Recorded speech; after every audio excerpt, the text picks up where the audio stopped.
welcome to Homestead Corner. I'm Jenny, and today we are going to be oven canning some of our dry goods.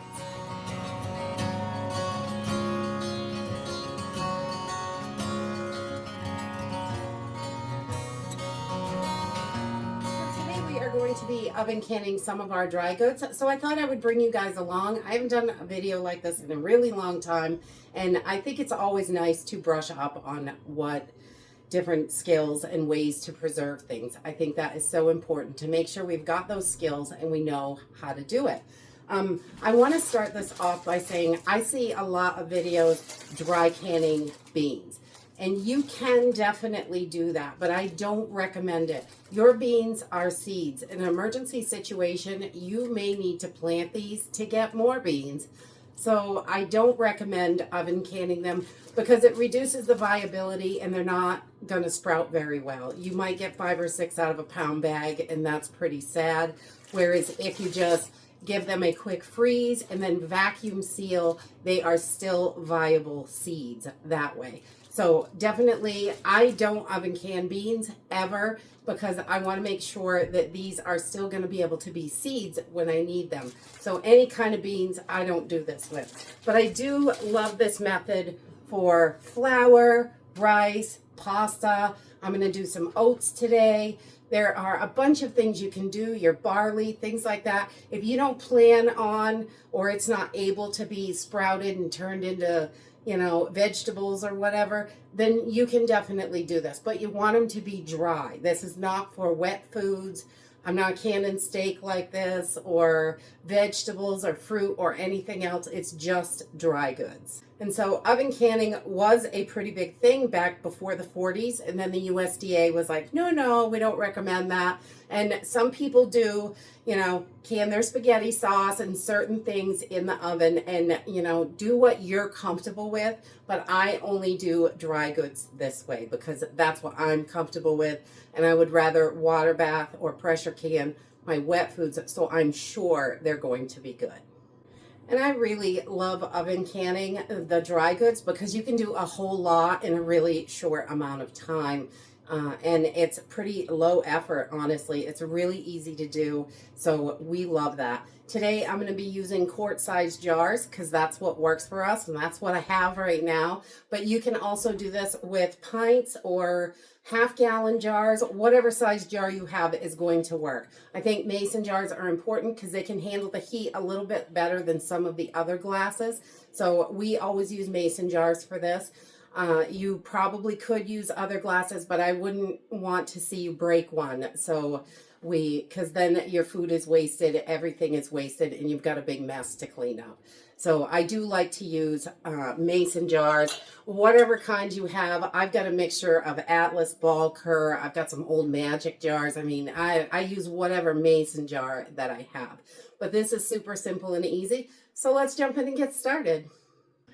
To get started, we just want to make sure that our jars are nice and clean and sterilized. So I have washed my jars in hot soapy water, and to dry them and sterilize them, I just pop them right in the oven at 200 degrees for half an hour or so they are ready to go. Once I have these out of the oven, I like to let them cool down. Then I don't have to worry if I'm going to get burned or anything like that. Or if any of the kids come in, they're not going to touch them and get burned.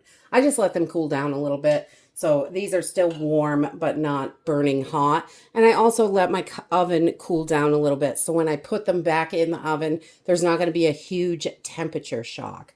So this is really so simple and easy. We're going to use some quick oats. These are from the Dollar Tree. I got a few different kinds here. Whatever dry goods that you want to seal up, because once you seal these up, you know that they're going to make them last for decades in your pantry as long as they're cool, dark, and dry. So we want to leave about a 1/2 inch headspace in here.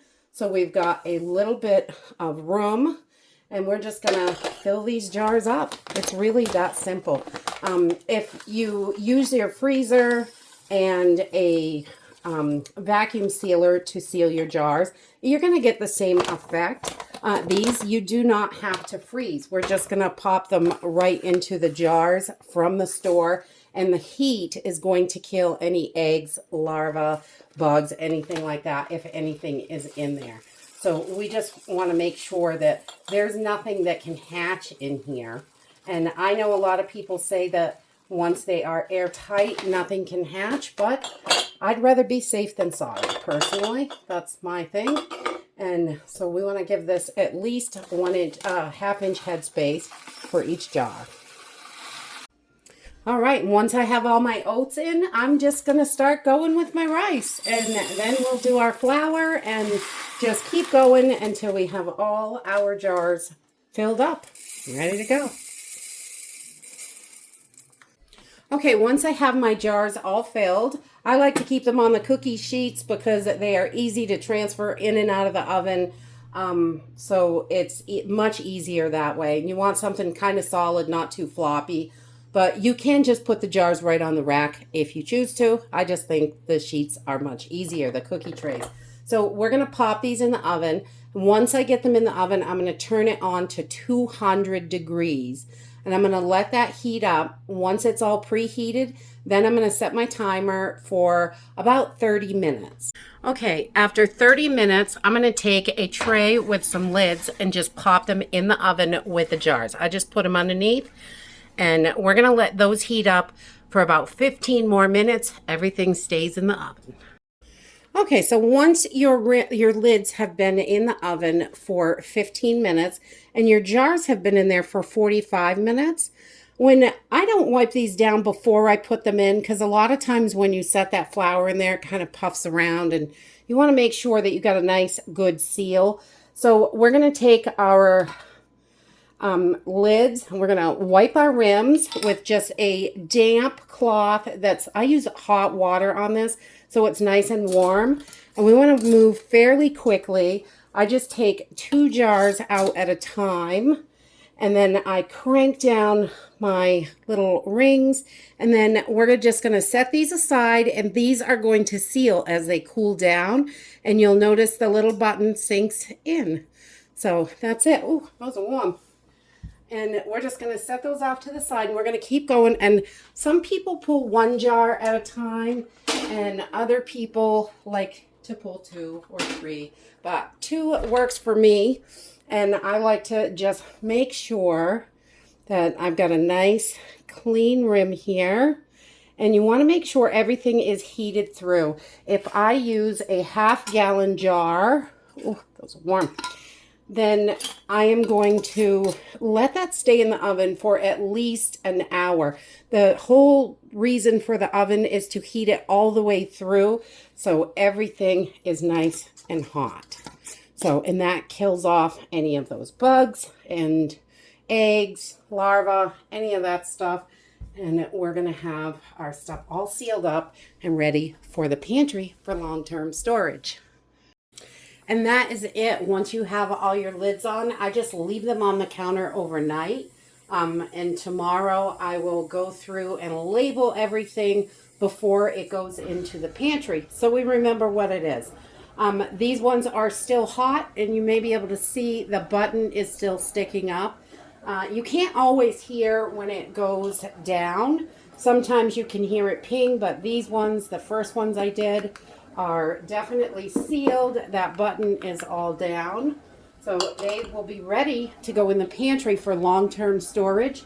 Your rice is going to last for decades. Your oats, decades. Pasta, things like that, they're going to last for decades. Your flour, I have found between 5 and 10 years on the flour. It gets a little funky and tastes weird after 10 years. But as long as they are good and sealed and stored cool, dark, and dry, these are going to last in your pantry. And this is a great way to store things if you don't have a vacuum sealer or anything like that. And I especially like it for flour because we don't have to worry about the vacuum sealer sucking in all those powders. So this is just an alternative way to store your dry goods. and get them sealed up if you don't want to use oxygen absorbers or you don't have one of those little vacuum sealers. So this is simple and easy and no special tools required. And that's it for today. I hope you enjoyed this video and I hope to see you next time. Bye!